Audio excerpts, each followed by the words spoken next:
Hi friends, வணக்கம். நம்ம rupee balloon YouTube சேனலில் ஒவ்வொரு திங்கள், புதன் மற்றும் வெள்ளிக்கிழமை அன்னைக்கும் புதுசாக தொழில் தொடங்கணும் அப்படின்னு நினைக்கிறவங்களுக்காகவும், தொழில் தொடங்கி ஒரு 6 மாத காலங்கள், 1 வருட காலங்கள் ஆனால் அந்த பிகினிங் ஸ்டேஜில் இருக்கிறவங்களுக்காகவும், தொழில் என்னென்ன விஷயங்கள் நம்ம அதிகமாக கவனம் செலுத்தணும், என்னென்ன விஷயங்கள் நம்ம தவிர்க்கணும் அப்படிங்கிறத பற்றி நம்ம இந்த வீடியோஸில் பார்த்துட்டு வந்துட்டுருக்கிறோம். அந்த வகையில் இன்றைக்கி நம்ம பார்க்க போகிறது இன்வெஸ்ட்மெண்ட். அதாவது ஒரு தொழிலுக்கு எந்த அளவுக்கு இன்வெஸ்ட் பண்ணணும் அப்படிங்கிறத பற்றி நம்ம இந்த வீடியோவில் பார்க்க போகிறோம்.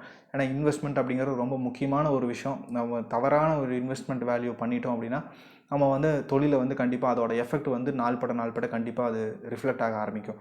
ஸோ ஆரம்பத்தில் எந்த அளவுக்கு நம்ம கரெக்டான ஒரு இன்வெஸ்ட்மெண்ட் பண்ணுறோம் அப்படிங்கிறது ரொம்ப ரொம்ப முக்கியமான ஒரு விஷயம். ஒரு ஊரில் ஒரு பெண்மணி, அந்த பெண்மணிக்கு தையல் நல்லா தெரியும். அதாவது ஒரு நிறைய கிளாஸ்க்கெலாம் போய் எப்படி தைக்கிறது அப்படின்லாம் தெரிஞ்சுக்கிட்டாங்க. அவங்க ஒரு தையல் கடை போடணும் அவங்க ஊரில் அப்படின்னு சொல்லி என்ன பண்ணுறாங்க, தாங்கிட்ட இருக்கிற நகை எல்லாத்தையுமே விற்று ஒரு ஒரு ஊரில் அந்த ஊரில் ஒரு நல்ல ஒரு கடையை பிடிச்சி என்ன பண்ணுறாங்க அப்படின்னா அந்த ஒரு 5-6 தையல் மிஷின் புதுசாக வாங்கி போட்டு தையல் தொடங்கலாம் அப்படின்னு சொல்லி தொழிலில் தொடங்குறாங்க. தொழில் தொடங்குற ஸ்டேஜில் நம்ம எல்லாத்துக்குமே தெரியும், ஆரம்ப ஸ்டேஜில் நம்ம நிறைய கஷ்டப்பட வேண்டியது இருக்கும். அதே மாதிரி கஸ்டமர்ஸ் ரொம்ப கம்மியாக தான் வருவாங்க. இவங்க என்ன பண்ணியிருக்காங்க, 6 மிஷின் வாங்கி போட்ட ஒரு காஸ்ட்டு பார்த்தீங்க தெரியுங்களா, ஒரு மிஷின் ஒரு தோராயமாக ஒரு 10,000ன்னு வச்சுக்கோங்களேன். ஒரு 6 மிஷினுக்கு 60,000 செலவு பண்ணியிருக்காங்க. மாதம் பார்த்தீங்க அப்படின்னா அந்த கடைக்கு வாடகை கொடுக்க வேண்டிய ஒரு தொகை இருக்குது. ஸோ இவங்க என்ன பண்ணுறாங்க, 6 தையல் மிஷின் வாங்கினது 60,000 செலவாயிருச்சு. அது போக ஒரு சின்ன மற்ற செலவுகள் எல்லாம் இருக்கும். அது ஒரு 40,000, ஒரு 1,00,000 ரூபா செலவாயிடுச்சு. ஒரு 1,00,000 ரூபா செலவு பண்ணி ஒரு தொழில் ஆரம்பிச்சிருக்காங்க. அந்த இடத்துக்கு மாதம் ஒரு 10,000 வாடகை கொடுக்க வேண்டிய ஒரு கடை.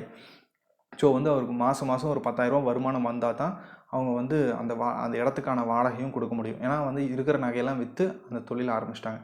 ஸோ இப்போ அவங்க நினச்சபடியே தொழிலும் ஆரம்ப ஸ்டேஜில் அவங்க வாடகை கொடுக்கறக்கு அதிகமாகவே வருது வருமானம். அவங்க ஒரு மாதம் ஒரு 5,000 வருமானம் பண்ணுறாங்க. ஸோ இவங்க 10,000 கொண்டுட்டு போய் வாடகை கொடுத்துட்டு மீதி 5,000 தனக்கு வச்சுக்கிறாங்க. வேலையாளுகளுக்கு போக சம்பளம் எல்லாம் போக நான் சொல்கிறேன் லாபம். இது என்ன ஆகுது அப்படின்னா, இவங்க ஒரு இன்வெஸ்ட்மெண்ட்டில் தப்பு பண்ணது என்னன்னா, அவங்க ஊரில் பார்த்தீங்க அப்படின்னா மக்கள் தொகை கொஞ்சம் கம்மியான மக்கள் தொகை தான். ஸோ 6 மிஷின் வாங்கி அவங்க வேலை செய்யலாம் அப்படின்னு நினச்சாங்க. பார்த்தீங்களா, 6 பேர் லேபரும் போட்டாங்க. ஸோ இவங்க 6 பேர்த்துக்கான லேபர் பார்த்திங்க அப்படின்னா வேஸ்ட்டாக போயிட்டுருக்கு.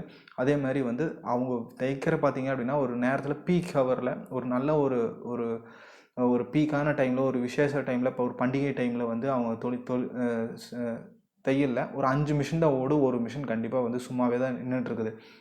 இதை அவங்க ஆராயாமல் என்ன பண்ணாங்க, ஃபஸ்ட் இன்வெஸ்ட்மெண்ட்டில் ரொம்ப அதிகமாக போட்டு ஒரு 6 மிஷின் வாங்கி போட்டாங்க. ஒரு பண்டிகை காலம் இல்லாத காலங்களில் பார்த்தீங்க அப்படின்னா ஒரு 2 மிஷின் இல்லை 3 மிஷின் தான் அதிகபட்சம் அவங்க இடத்துல ஓடிட்டுருக்கும். ஸோ அவங்க தவறான ஒரு இன்வெஸ்ட்மெண்ட் அவங்களுக்கு நல்லா தைக்க தெரியும். இருந்தாலும் அவங்க அனலைஸ் பண்ணல தப்பான அனலைசேஷன் என்ன அப்படின்னா, அவங்களுக்கு வரக்கூடிய கஸ்டமர்ஸோட குவான்டிட்டி எவ்வளோ அப்படிங்கிறத யோசிக்காமல் அவங்களோட இன்வெஸ்ட்மெண்ட் நிறையா பெருசாக போட்டு பெருசாக ஆரம்பித்தா நிறையா பேர் வருவாங்க அப்படிங்கிற ஒரு கணக்கில் என்ன பண்ணிட்டாங்க, நிறையா இன்வெஸ்ட்மெண்ட்டை கொண்டுட்டு போய் போட்டாங்க. இதே பார்த்திங்க அப்படின்னா நிறையா பேர் பார்த்திங்க ஒரு மிஷின் வச்சு வளர்ந்து நாள்பட பல பெருசாக வந்தவங்களும் இருக்கிறாங்க. பெருசாக தொழில் ஆரம்பித்து தான் தொழில் கரெக்டாக ரன் பண்ண முடியாமல், சமாளிக்க முடியாமல் தொழிலை விட்டுட்டு போனவங்களும் இருக்காங்க. ஸோ எப்போவுமே பெரிய இப்போ இருக்கிற கரண்ட் சிச்சுவேஷனில் பெரிய ஒரு தொழில் நடத்திட்டு இருக்கிறாங்க அப்படின்னா அவங்கள பார்த்து நம்ம காம்படிட் பண்ணணும் அப்படின்னு நினச்சிட்டு நம்ம என்ன பண்ணுறோம், இன்வெஸ்ட்மெண்ட்டை அதிகமாக போட்டு அந்த தொழிலுக்கு ஈக்குவலான ஒரு இன்வெஸ்ட்மெண்ட் போடணும் அப்படின்னு நினச்சி நம்ம இன்வெஸ்ட்மெண்ட் பண்ணி நம்ம ஆரம்பிக்கும் போதே அந்த தொழிலுக்கு ஈக்குவலாக அந்த காம்படிட்டருக்கு ஈக்குவலாக நம்ம தொழில் ஆரம்பிக்கிறோம். ஆனால் அந்த காம்படிட்டர் பார்த்திங்க அப்படின்னா ஒரு 5 வருடங்கள் இல்லை 6 வருடங்கள் ரொம்ப கஷ்டப்பட்டு சின்னதாக ஆரம்பித்து அந்தளவுக்கு உயர்ந்து நிற்பாங்க. அவங்க கூட காம்படிட் பண்ணணும் அப்படின்ட்டு இப்போ உடனே ஃபஸ்ட் இன்வெஸ்ட்மெண்ட்டே ரொம்ப பெருசாக போட்டோம் அப்படின்னா கண்டிப்பாக நிறைய நேரத்தில் நம்ம தொழில் ஒரு சிக்கலில் மாட்டக்கூடிய ஒரு நிலைமை நின்றோம். ஸோ எப்போவுமே ஆரம்பிக்கும் போது இன்வெஸ்ட்மெண்ட் ரொம்ப கம்மியான ஒரு இன்வெஸ்ட்மெண்ட்டில் வச்சு ஆரம்பித்து நம்ம தொழில் போக போக உங்கள்கிட்ட இன்வெஸ்ட்மெண்ட் இருந்தாலும் அதை பத்திரமா வச்சுட்டு பின்னாடி அந்த இன்வெஸ்ட்மெண்ட்டை கொஞ்சம் கொஞ்சமாக உங்கள் தொழிலை போட்டிங்க அப்படின்னா கண்டிப்பாக நம்ம தொழில் நல்லாவே குரோ ஆகும். அதை விட்டுட்டு நம்ம காம்படிட்டர் பெரிய அளவில் இருக்கிறாங்க, நம்ம அவங்க கூட காம்படிட் பண்ணணும் அப்படின்னு நினச்சிட்டு அவங்களுக்கு தொழிலுக்கு தகுந்த மாதிரி நம்ம போய் இன்வெஸ்ட்மெண்ட் பண்ணணும் அப்படின்னா கண்டிப்பாக ஒரு நாள் அடைவில் அது இன்வெஸ்ட்மெண்ட்டில் கண்டிப்பாக ஏன் இவ்வளோ இன்வெஸ்ட் பண்ணணும் அப்படிங்கிற ஒரு கேள்வி நிற்கும். ஸோ எப்போவுமே ஒரு தொழில் ஆரம்பிக்கிறீங்க அப்படின்னா பிகினிங்கில் சின்ன ஒரு இன்வெஸ்ட்மெண்ட்டில் ஆரம்பிங்க. இல்லை தொழிலே இல்லாமல் வேறு மற்றவங்கக்கிட்ட போய் ஒரு சர்வீஸ் ப்ரொவைடர்னால் அவங்கள சர்வீஸில் நீங்களும் ஒரு சர்வீஸ் ப்ரொவைடராக அவங்க கூட ஜாயின் பண்ணிவிட்டு அதுக்கப்புறம் கொஞ்சம் கொஞ்சமாக உங்களோட கஸ்டமர்ஸை எப்படி இருக்கிறாங்க, கஸ்டமர்ஸ் ஃபீல்டு எப்படி இருக்குது அப்படின்லாம் அனலைஸ் பண்ணிவிட்டு அதுக்கப்புறம் வந்து கூட ஆரம்பிக்கலாம். ஸோ இது வந்து நம்ம தனியாக ஒரு வீடியோவில் பார்க்கலாம். அதாவது இன்வெஸ்ட்மெண்ட்டே இல்லாமல் எப்படி ஒரு தொழில் பண்ணுறது அப்படிங்கிறத பற்றி நம்ம அடுத்த வீடியோவில் நம்ம பார்க்கலாம்.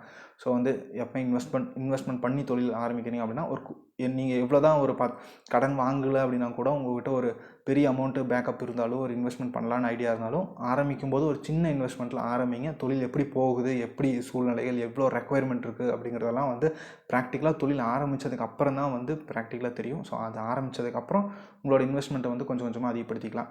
ஸோ வந்து இன்வெஸ்ட்மெண்ட் அப்படிங்கிறது ரொம்ப ரொம்ப முக்கியமான ஒரு விஷயம். தவறான இன்வெஸ்ட்மெண்ட் தவறான சூழ்நிலைகளை உருவாக்கக்கூடிய ஒரு விஷயம். ஸோ வந்து இந்த வீடியோ பிடிச்சிருந்தால் லைக் பண்ணுங்கள், ஷேர் பண்ணுங்கள். மறக்காமல் நம்ம சேனலுக்கு புதுசாக பார்க்குறீங்க அப்படின்னா சப்ஸ்கிரைப் பண்ணிக்கங்க. நன்றி, தேங்க்யூ.